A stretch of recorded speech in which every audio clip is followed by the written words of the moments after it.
الحمد لله الذي هدانا لخير الأديان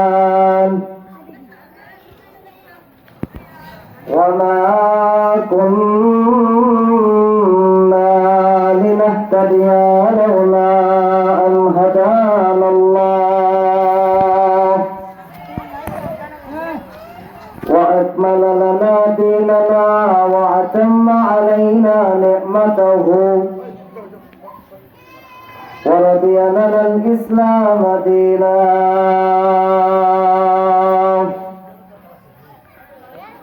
نشهد أن لا إله إلا الله وحده لا شريك له ونشهد أن سيدنا وسندنا وحبيبنا وحبيب ربنا وطبيب قلوبنا ومولانا محمدا عبده ورسوله الذي أرسله الله تعالى بالحق بشيرا ونذيرا وداعيا إلى الله بإذنه وسراجا منيرا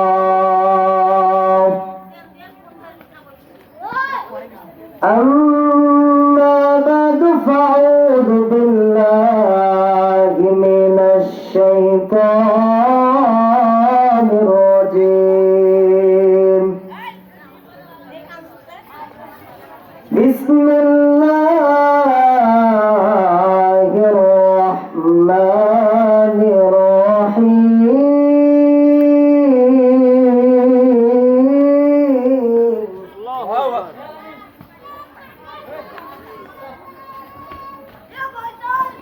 يا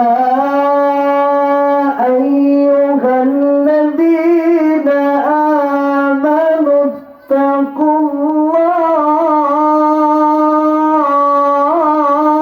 الله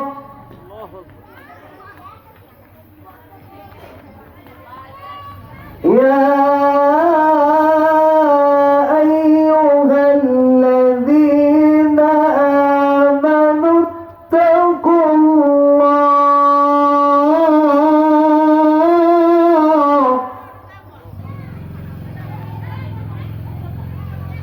وقولوا قولا سديدا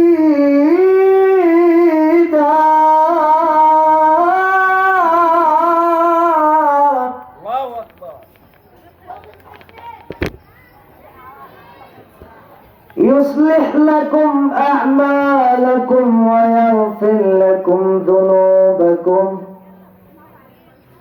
ومن يطع الله ورسوله فقد فاز فوزا عظيما وقال تعالى وقال النبي صلى الله عليه وسلم عن أبي هريرة رضي الله تعالى عنه قال النبي صلى الله عليه وسلم لا تزول قدم ابن آدم حتى يسأل عن 5 عن عمره فيما أفناه وقال النبي صلى الله عليه وسلم لا يدخل الملائكة بيتا فيه قلب ولا تصاعد أو كما قال النبي عليه الصلاة والسلام إن الله وملائكته يصلون على النبي يا أيها الذين آمنوا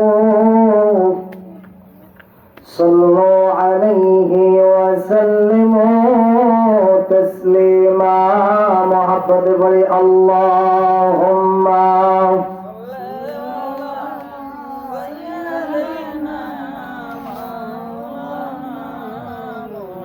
মহব্বতে দিল থেকে অন্তর থেকে মাওলানা যে ফুলের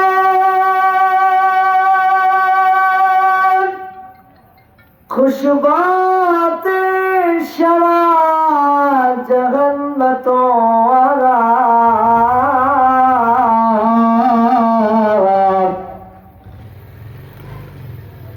যে ফুলের খুশবুতে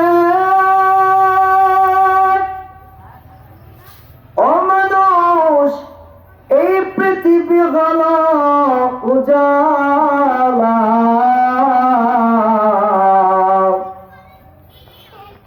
তার কারণে পেয়েছি আমরা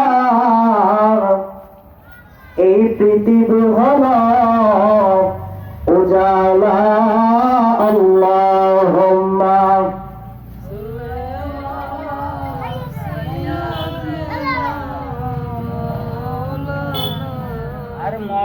وعلى آل سيدنا আমরা ধন গুনাহগার উম্মত নবী আপনাই চিনলাম না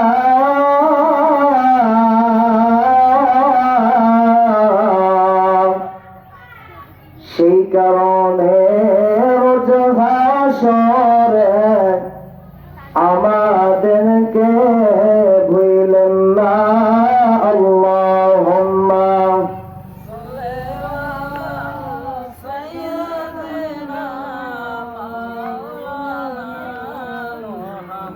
وعلى آل سيدنا بلغ العلا بكماله كشف الدجى بجماله حسنت جميع خصاله صلوا عليه وآله चिस्त दुनिया आज खुदा का गाफिल बुतन नहीं कि माशों कुराहा फरोजन दोजन बला बला बिकमालिही कशफत दुजा बिजमालिही हसनत जमीउ खिसालिही सल्लल्लाहु अलैहि व आलिहि जिक्र कर ला इलाहा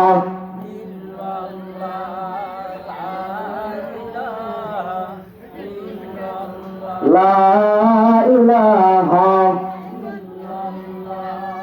ला इलाहा ला इलाहा এই দুনিয়া হচ্ছে রে ভাই এই দুনিয়া হচ্ছে ক্ষণস্থায়ী রে ভাই ভাড়া বাড়ির মতো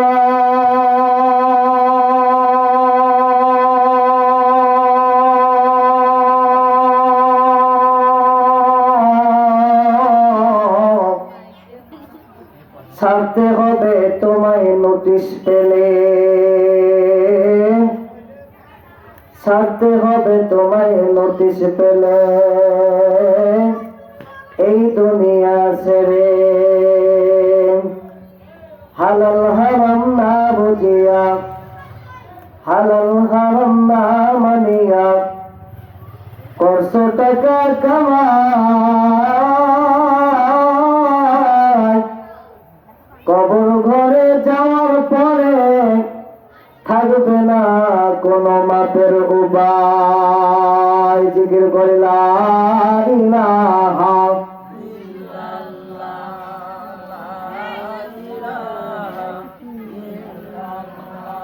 লা ইলাহা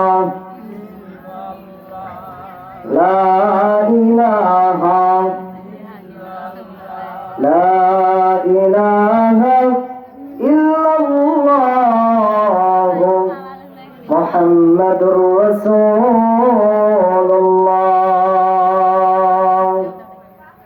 صلى الله عليه وسلم।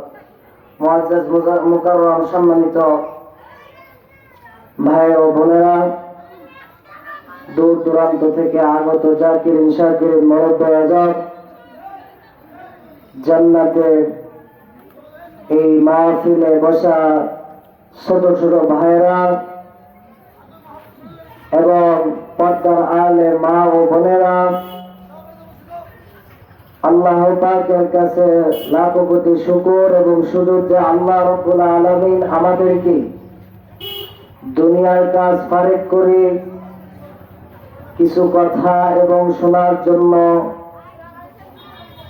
আল্লাহ তাআলা কবুল করেছেন। এই জন্য দিল থেকে শুকরিয়া আদায় করি আলহামদুলিল্লাহ। বিশেষ করে ভাইরা যারা এদিক সেদিক ঘোরাফেরা করতেছেন, অনুরোধ হইল বাচ্চারা তোমরা এদিকে আগে সামনে বসো। আপনারা এই সামিয়ানার নিচে এসে বসে পড়লে খুব ভালো হয়। এই সময় কিন্তু কেউ পাবে না। এই যতটুকু সময় আপনার জান্নাতের বাগানে বসবেন, আল্লাহ রাব্বুল আলামিন বলেছেন, আল্লাহ তাআলা রাসূল সাল্লাল্লাহু আলাইহি সাল্লাম বলেছেন, যেখানে মাহফিল হয়, যেখানে মাহফিলের আয়োজন হয়, জলসা হয়, ওখানে আল্লাহর ফেরেশতারা বেষ্টন করে ধরে সুবহানাল্লাহ। ওই বান্দার পরিবারের জন্য, মাতের জন্য দোয়া করতে থাকে, ঠিক না? বান্দার যতক্ষণ বসে থাকে ততক্ষণ বান্দার কবিরা গুনাহ সগীরা গুনাহ মাফ হয়ে যায়। এই জন্যে আমরা যারা এদিক সেদিক ঘোরাফেরা করতেছি, আমরা এখানে এসে বসে পড়ি। তা জান্নাতের বাগান, আল্লাহ যেন আমাদেরকে এই জান্নাতের বাগান থেকে কিছু করে নেওয়ার জন্য তৌফিক এনায়েত করে। আমি আপনাদের সামনে সূরাতুল সংকট করে দেব, ভূমিকা বেশি লম্বা করব না। সূরাতুল আহজাব থেকে আমি একখানা আয়াত তেলাওয়াত করেছি, আয়াতের মধ্যে আমি আলোচনা শেষ করে দেব ইনশাআল্লাহ। এর আগে বলতে চাই, এটা কার বাগান? কার বাগান? এই সময়টা থাকবে কার নসিবে? এখন মারা গেলে শেষ। এখন মারা গেলে কি সব শেষ, শেষ হয়ে যাবে। এই জন্য বান্দা সময় থাকতে সময়ের মূল্যায়ন করা দরকার আছে কি নাই? যে বান্দা দুনিয়ার মধ্যে দুনিয়া নিয়ে ব্যস্ত হয়, আজ যেখানে মাহফিলের আয়োজন করা হয়, সে যদি বান্দাকে মাফ করার জন্য, নিজের ওই মাফে করার জন্য যদি চায়, অবশ্যই ওই বান্দা যেন কোরআনের মাহফিলে যায়। যে বান্দা এতটুকু সময় দিবে কোরআনের মাহফিলের মধ্যে, জান্নাতের বাগানে বসে, আল্লাহর হাবিব সাল্লাল্লাহু আলাইহি সাল্লাম বলেছেন, বান্দা ওই বান্দা যতক্ষণ কোরআনের মাহফিলে বসে থাকে ততক্ষণ বান্দা গুনাহ খাতা মাফ করার জন্য আল্লাহর কাছে বলা হয়। আল্লাহর ফেরেশতারা এই জান্নাতের বাগানকে বেষ্টন করে ধরে রাখে রে বান্দা। ওই বান্দার জন্য, বান্দার পরিবারের জন্য দোয়া করে, ওই বান্দার আত্মীয় স্বজনদের জন্য দোয়া করে, ওই বান্দার যারা আত্মীয় স্বজন অন্ধকার কবরে গেছে, ওই বান্দার জন্য ওই ফেরেশতারা দোয়া করে। ফেরেশতারা আল্লাহর কাছে বলে, ও আল্লাহ, ওই বান্দাকে যতক্ষণ পর্যন্ত মাহফিল শেষ করা না পর্যন্ত, চলে যাওয়া না পর্যন্ত বান্দা 14 গোষ্ঠীর যত মারা গেছে তাদের কবরের মাপ তুমি করে দাও। তাহলে এত একটা বড় আমল আমরা নেওয়ার যোগ্য নয়, কিন্তু বাবা আজকে আমার চোখ দুটা থাকা অবস্থায় আমরা অন্ধ অবস্থায় আছি। আমার কেউ আপন হবে না, আমার আত্মীয় স্বজন, আমার পাড়া প্রতিবেশী এলাকাবাসী কেউ আপন হবে না। ও বাবা, যদি মাহফিলের মঞ্চে এসে যদি একটু এলেমেলো কথা ফাযাক্কির ফাইন্না যিকরা দিয়ে যা যে উপদেশ দিবে উপদেশ গ্রহণ করবে তানফাউল মুমিনিন, যারা উপদেশ দিবে আপনার উপদেশ গ্রহণ করবে। এই উপদেশ গ্রহণ করার পর এই যে আমলটা যদি করেন সারা জিন্দেগীকার মৃত্যুর আগ পর্যন্ত, ওই একটি আমল আপনাকে জান্নাতে নেওয়ার জন্য যথেষ্ট হয়ে যাবে। সুবহানাল্লাহ। কত বড় তাগীদ করেছেন তিরমিজি শরীফের হাদিস। আল্লাহ রাসূল সাল্লাল্লাহু আলাইহি সাল্লাম বলেন, যে বান্দা এই যে মাহফিলের মঞ্চে বসে এই জান্নাতের বাগানে বসে দুই একটি কথা শোনার পর চোখের পানি ছেড়ে দিবে, আল্লাহ বলে ইন্না ইযহিবুনা শাইয়্যাত, যে আমি আল্লাহ রাব্বুল আলামিন তার গুনাহ খাতাগুলো কি সবে পরিণত করে দিব। দেখেন এত বড় আমল, এত বড় তাগীদ করেছেন, আমরা কিন্তু চেষ্টা করি না। কি করি না? চেষ্টা করি না। সূরা জারিয়াতের ভিতরে 55 নম্বর আয়াতে বলেন, ওয়াযাক্কির ফাইন্না যিকরা তানফাউল মুমিনিন, তোমরা পরামর্শ দাও, পরামর্শ আলেমরা দিবি, গ্রহণ করার দায়িত্ব কার? আপনাদের। কার? আপনাদের। কারা গ্রহণ করবে? মাইয়াখশা ওয়া ইয়াতাজান্নাবুহাল আশকা, তারাই বই করবে, তারাই গ্রহণ করবে যাদের ভিতর আল্লাহর ভয় আছে। কার আছে? আল্লাহর ভয় আছে, তারাই গ্রহণ করবে। আমি মারা গেলে আমার আত্মীয় স্বজন কোন কাজে আসবে না। মানুষ মারা গেলে শুধু 3টা কাজে আসবে। কয়টা? 3টা আমল কাজে আসবে। কয়টা? ইযা মাতাল ইনসানু ইনকাতা আমালুহু ইল্লা মিন সাদাকাতিন জারিয়া আও ইলমিন ইয়ানতাফাউ বি আও ওয়ালাদিন সালিহিন ইয়াদউ লাহ। মানুষ মারা গেলে 3টা কাজে আসবে। কয়টা? 1 নাম্বার সৎকার জারিয়া নেকি, 2 নাম্বার নেককার সন্তান, 3 নাম্বার তার ইলম এবং দোয়া। এই 3টা কাজে আসবে। কয়টা? এই মানুষ মারা গেলে যদি আমরা এই যে আমার কাছে আমল করতেছি না, আমরা আমলের মধ্যে যাচ্ছি না, আমরা চোখ থাকাতে হাত থাকাতে আমরা বুঝতেছি না, আমরা আমাদের বিবেক থাকাতেও আমরা বুঝতেছি না। যদি আমরা আজকে মারা যাই, আমার পাশে কেউ দাঁড়াবে না, আমার আত্মীয় স্বজন কেউ দাঁড়াবে না, আমাকে তারা এই ঘর থেকে বাইর করাইবে, 20তলা বিল্ডিং থেকে আমাদেরকে টাইস করা ঘর থেকে বের করাবে, ঘর থেকে বের করার পর আমাকে গোসল করাইবে, গোসল করার পর আমাকে তারা দাফন কাফনের জন্য চেষ্টা করবে। আমরা বান্দা আদ-দুনিয়া জিফাতুল ওয়া তালিবুহা কিলাব, আমরা এমন একটা দুনিয়ার মধ্যে চলেছি যেভাবে কুকুর চলে ওইভাবে আমরা চলতেছি। ঠিক না? এই পৃথিবীর মধ্যে থেকে এই যে আল্লাহ তাআলা আমাদেরকে সৃষ্টি করে দিয়ে দিয়েছেন বান্দা, এগুলো কার জন্য সৃষ্টি করে দিয়ে দিয়েছেন? একমাত্র আমাদের জন্য সৃষ্টি করে দিয়ে দিয়েছেন। একটা পশু মানুষকে চেনে, একটা গরু মানুষকে চেনে, একটা পাখি মানুষকে চেনে, একটা বিড়াল মানুষকে চেনে। এই যে কথাগুলো আছে সবক, এই কথাগুলো উল্লেখ করেছেন হায়াতুল সাদা আয়াতুল হায়ানের মধ্যে আছেন। পশুগুলো আমাদের তাগিদ করে, আমাদের গোলামি করে, কিন্তু আমরা বান্দা আমাদের বিবেক থাকা অবস্থায় আমরা কুফরি করতেছি, আমাদের চোখ থাকাতে আমরা পেটের মধ্যে খারাপটা দেখতেছি, আমাদের হাত থাকা অবস্থায় আমরা হাত দিয়ে ঘোরা করতেছি, পা থাকা অবস্থায় আমরা পা দিয়ে চলতেছি, ঘোড়ার কামাই করতেছি।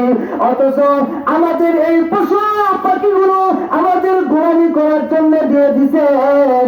যদি পশু পাখির সাথে যদি আমরা কথা বলতাম, তাহলে আমরা 24 দিন 1 মাসের জন্য জমিনের মধ্যে শুয়ে থাকতাম। বান্দা, এই জন্য নিজের ফিকিরটা করা দরকার আছে কিনা?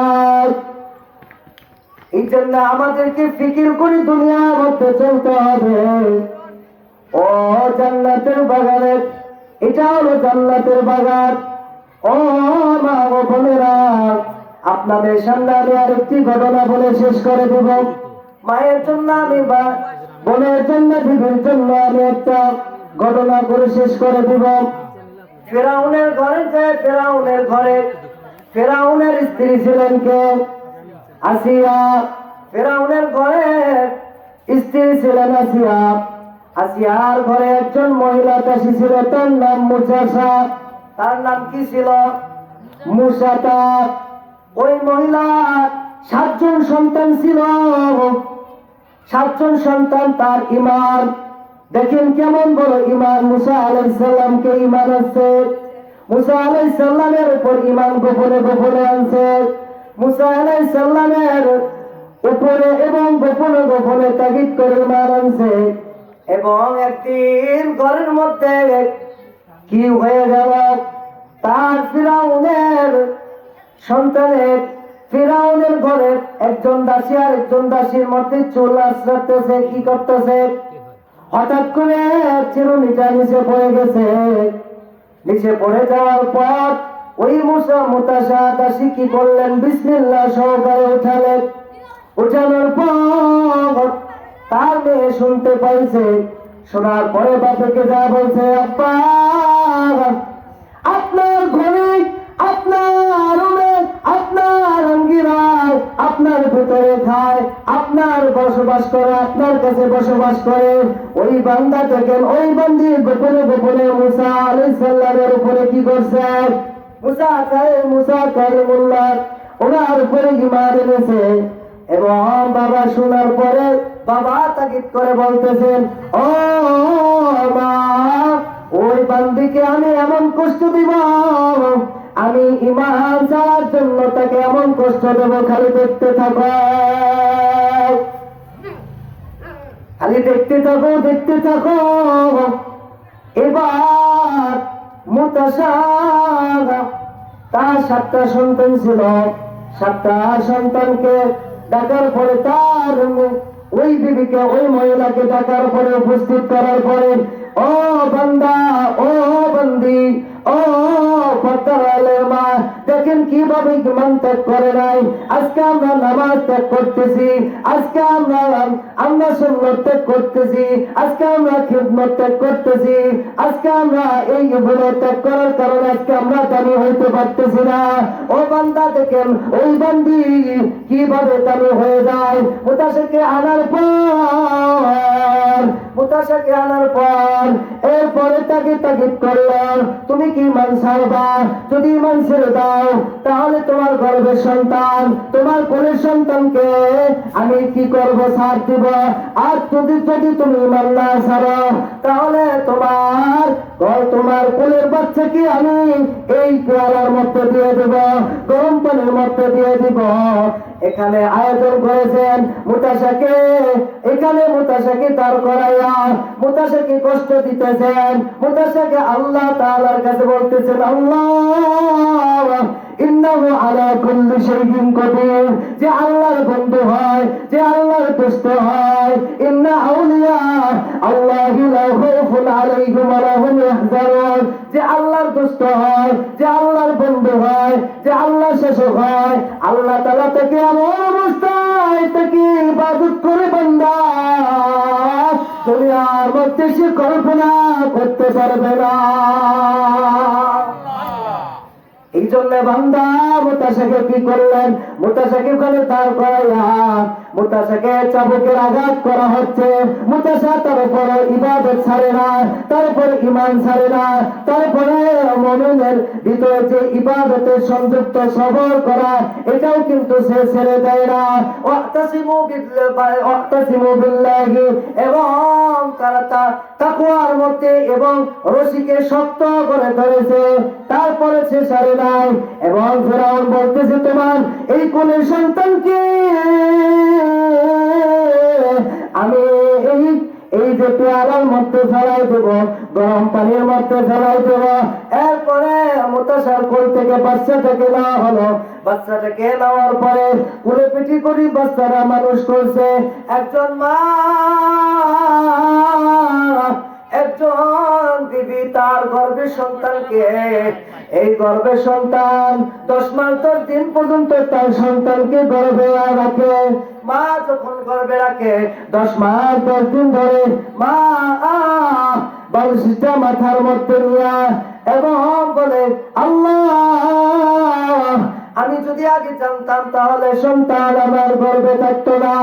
এতই সন্তানের মা, কিন্তু দেখেন 10 মাস 10 দিন ধরে মা একজন কষ্ট করে, কিন্তু ওই মাকে আমরা কষ্ট দেই, ওই মাকে আমরা কি করি, ওই মাকে কষ্ট দেই, ওই বাবাকে কষ্ট দেই। যে মা বাবাকে কষ্ট দেয় সে কোনদিন সাকসেসফুল হতে পারবে না, সে দুনিয়া বরবাদ হয়ে যাবে, আখিরাতেও বরবাদ হয়ে যাবে। এই জন্য মুতাসা তার কোল থেকে সন্তানকে নেওয়ার পরে সন্তানকে পেয়ালার মধ্যে দেওয়া হলো। পেয়ালায় দেওয়ার পরে এরপরে ফিরআউন তারপরে বলতেছে তোকে এবার মারবো, এবার আপনার তোমাকেও মারবো। কি করবে? ওকেও মারবে। মুতাসাকে মারার জন্য প্ল্যান করলো। মুতাসা এবার জিজ্ঞাসা করতেছে, ও ফিরআউন, আমি আমার পক্ষতে আমি একটা কথা বলি, আমার সন্তানকে দেখতে চাই, আমার সন্তান কি অবস্থায় আছে। পেয়ালার কাছে যখন দেখলো, যাওয়ার পরে পেয়ালা থেকে একটা আওয়াজ এসছে।